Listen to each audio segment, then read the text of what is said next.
ಇನ್ನು ಎಲ್ಲ ಅಂದುಕೊಂಡಂತೆ ಆಗಿದ್ರೆ ಕೋಗಿಲು ಲೇಔಟ್ ನಿರಾಶ್ರಿತರಿಗೆ ಗುರುವಾರವೇ ಮನೆ ಸಿಗಬೇಕಾಗಿತ್ತು, ಆದರೆ ಸಿಕ್ಕಿಲ್ಲ. ಅಷ್ಟೇ ಅಲ್ಲ, ಸದ್ಯಕ್ಕೆ ಮನೆ ಸಿಗೋದು ಅನುಮಾನವೇ ಅನ್ನೋ ಚರ್ಚೆ ಕೂಡ ಎದ್ದಿದೆ.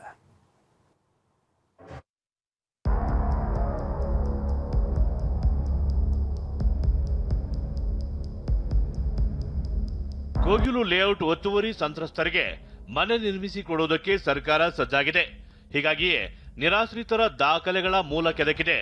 167 ಕುಟುಂಬಗಳಲ್ಲಿ ಪೊಲೀಸರು ಈವರೆಗೆ 26 ಕುಟುಂಬಗಳ ದಾಖಲೆ ಪರಿಶೀಲಿಸಿದ್ದು, ಈ ಪೈಕಿ 25 ಕುಟುಂಬಗಳು ಹೆಗಡೆ ನಗರ, ಕೋಗಿಲು ಸುತ್ತಮುತ್ತಲಿನ ವಾಸಿಗಳು ಅಂತ ಹೇಳಲಾಗ್ತಿದೆ. ಇನ್ನೊಂದು ಕುಟುಂಬ ಮಾತ್ರ ಮುಂಬೈ ಮೂಲದ್ದು ಎಂದು ಪೊಲೀಸರು ವರದಿ ತಯಾರಿಸಿದ್ದಾರೆ. ಈ ಮಧ್ಯೆ ದೆಹಲಿಯಲ್ಲಿ ಮಾತನಾಡಿರುವ ಸಚಿವ ಕೃಷ್ಣ ಬೈರೇಗೌಡ, ದಾಖಲಾತಿ ಪರಿಶೀಲನೆ ಆಗದೆ ಮನೆ ನೀಡಲು ಸಾಧ್ಯವಿಲ್ಲ ಎಂದಿದ್ದಾರೆ. ವೆರಿಫಿಕೇಷನ್ ಆಗಬೇಕು. ವೆರಿಫಿಕೇಷನ್ ಆಗದೆ ನಾವು ತರಾತುರಿಯಲ್ಲಿ ಮಾಡಲಿಕ್ಕೆ ಆಗೋದಿಲ್ಲ. ವೆರಿಫಿಕೇಷನ್ ಅಧಿಕಾರಿಗಳು ಮಾಡ್ತಾ ಇದ್ದಾರೆ. ಅವ್ರ ಮೇಲೆ ಒತ್ತಡ ಹಾಕಿ ತರಾತುರಿಯಲ್ಲಿ ವೆರಿಫಿಕೇಷನ್ ಮಾಡಿಸೋ ಉದ್ದೇಶ ನಮಗಿಲ್ಲ. TV9ನಲ್ಲಿ ವರದಿ, ವಿಶೇಷ ಚೇತನ ಕ್ರೀಡಾ ಸಾಧಕನಿಗೆ ಸೂರು.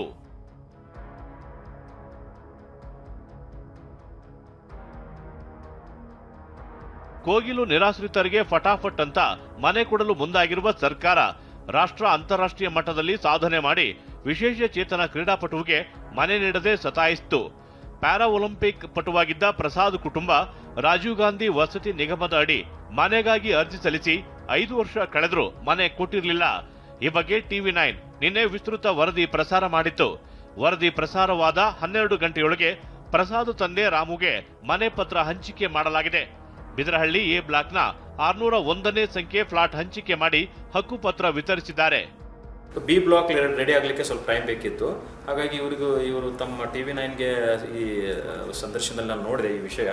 ಅದಾದಮೇಲೆ ಇದನ್ನು ನಾವು ಗಮನಿಸಿ ಮಾನ್ಯ ಹಾನರಬಲ್ MLA ಅವ್ರ ಗಮನಕ್ಕೆ ತಂದು ಈ ಕೋಟಾದಲ್ಲಿ 2 ಹಂಚಿಕೆ ಪತ್ರ ಕೊಡ್ತಾ ಇದ್ದೀವಿ. ಶ್ರೀ ರಾಮು ಆರ್ ಅವರಿಗೆ, ಮತ್ತೊಂದು ಅವರ ಬ್ರದರ್ ಆದಂಥ ಶ್ರೀ ಆರ್ ಜಯರಾಮನ್ ಅವರಿಗೆ.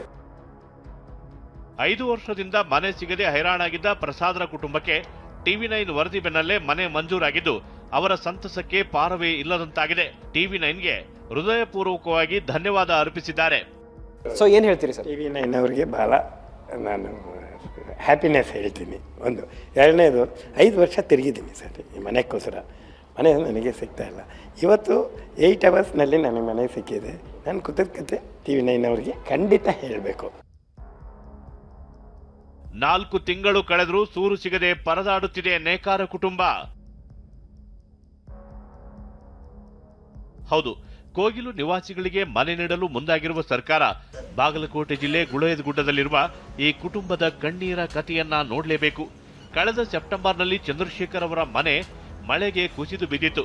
ವಿದ್ಯುತ್ ಮಗ್ಗ ಮತ್ತು ಮನೆ ಮಣ್ಣು ಪಾಲಾಗಿತ್ತು. ಇದೀಗ 4 ತಿಂಗಳಿನಿಂದ ಈ ಕುಟುಂಬ ಸರಿಯಾಗಿ ಮನೆ ಇಲ್ಲದೆ ಕಣ್ಣೀರಲ್ಲೇ ಕೈ ತೊಳೆಯುತ್ತಿದೆ. ನನ್ನ ಎತ್ತಿಡಿದು ನನ್ನ ಕುಟುಂಬನ, ನನ್ನ ಮಕ್ಕಳನ್ನ ಕಾಪಾಡ್ರಿ ಅಂತ ಬೇಡ್ಕೊತೇನ್ರಿ ನಿಮಗೆ. ನಮಗೆ ಯಾವ ದಾರಿನೇ ಇಲ್ಲ. ನೀವು ಒಂದು ಬದುಕಾಕ ಬಾಳೆ ಕಟ್ಟಿ ಕೊಡಕ್ಕೆ ಒಂದು ಪರ್ಯಾಯ ದಾರಿ ತೋರಿಸಿ ಅಂತ ನಾನು ತಾಯಿಯಾಗಿ ನಿಮಗೆ ಬೇಡ್ಕೊತೇನೆ. ರಾಜ್ಯ ಕರ್ನಾಟಕಕ್ಕೆ ನಿಮಗೆಲ್ಲರಿಗೂ ಬೇಡ್ಕೊತೀನಿ. ಇದು ಒಂದು ಕುಟುಂಬದ ಕಥೆಯಲ್ಲ. ಇಂಥ ಅದೆಷ್ಟೋ ಕುಟುಂಬಗಳು ಮನೆಗಳನ್ನ ಕಳೆದುಕೊಂಡು ನಿರಾಶ್ರಿತರಾಗಿದ್ದಾರೆ. ನಿಜವಾದ ಸಂತ್ರಸ್ತರಿಗೆ ಸರ್ಕಾರ ಸೂರು ಕಲ್ಪಿಸಬೇಕಿದೆ. ಬಾಗಲಕೋಟೆಯಿಂದ ರವಿಮುಖಿ ಜೊತೆ ರಾಜಪಾಜಿ ನಾಯ್ಕ್, TV9 ಬೆಂಗಳೂರು.